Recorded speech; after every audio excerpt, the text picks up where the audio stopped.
Lehenik eta behin, nik uste antolakuntza edo zoriondu beharra dagoela, baina honek hiru erreflexio edo garamatza. Lehen erreflexioa da zientzia bai teknologia etaren garapena. Bigarrena eta oso importantea baloreena, alegia ikusi ditugu ikasle gazteak elkarrekin lanean bi proiektu inguruan, eta bi proiektu horiek oso errealitateari lotuta, eta hirugarrena zein dan irakaslegoaren implikazioa.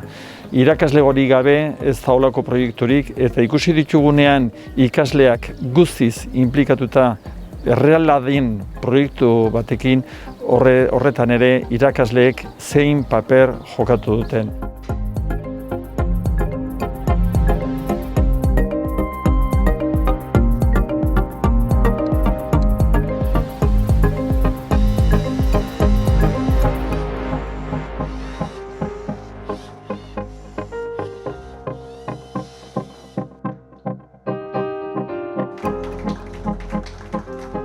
Ya desde el año pasado decidimos el no hacer un único evento, sino distribuirlo entre diferentes puntos de Euskadi, lo cual, bueno, pues por un lado quizá nos hace un poco más difícil la organización, pero por otro lado hace que la First Lego League pues tenga un nivel de extensión mucho mayor, ¿no? Con lo cual eso para nosotros también es importante. Lo más importante, evidentemente, es seguir impulsando las vocaciones científico-tecnológicas en nuestros jóvenes. Por un lado, porque es una necesidad evidente que tiene el país, y por otro lado, porque bueno, pues va a permitir que nuestros jóvenes puedan desarrollarse laboralmente y puedan tener un espacio laboral que realmente no solamente es atractivo, sino que les puede dar futuro a ellos y desde luego dar futuro al país también.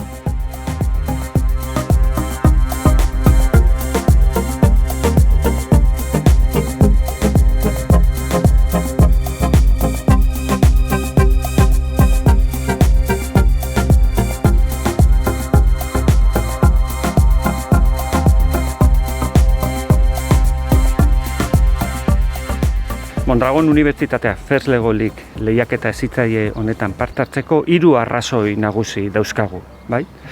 Lehenengoa, First Lego Leagueen gazteen formazio integrala bultzatzen da, eta hori bat dator gure misioarekin.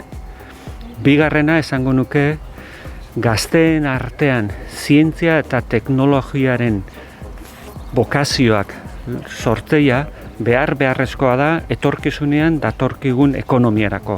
Hau da, euskal enpresak lehiakorrak izateko hurrengo urtetan etorkizunean beharrezkoa dira holako profil profesionalak preparatzea.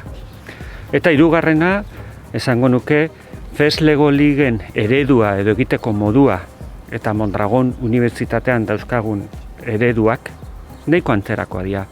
Hau da, ekinez ikasi, proiektu errealak egin, enpresarekin harremanak izan, eta azkena esango nuke erronkak aurrera egiteko erabiltzen daue gazteek talde lana eta kooperazioa.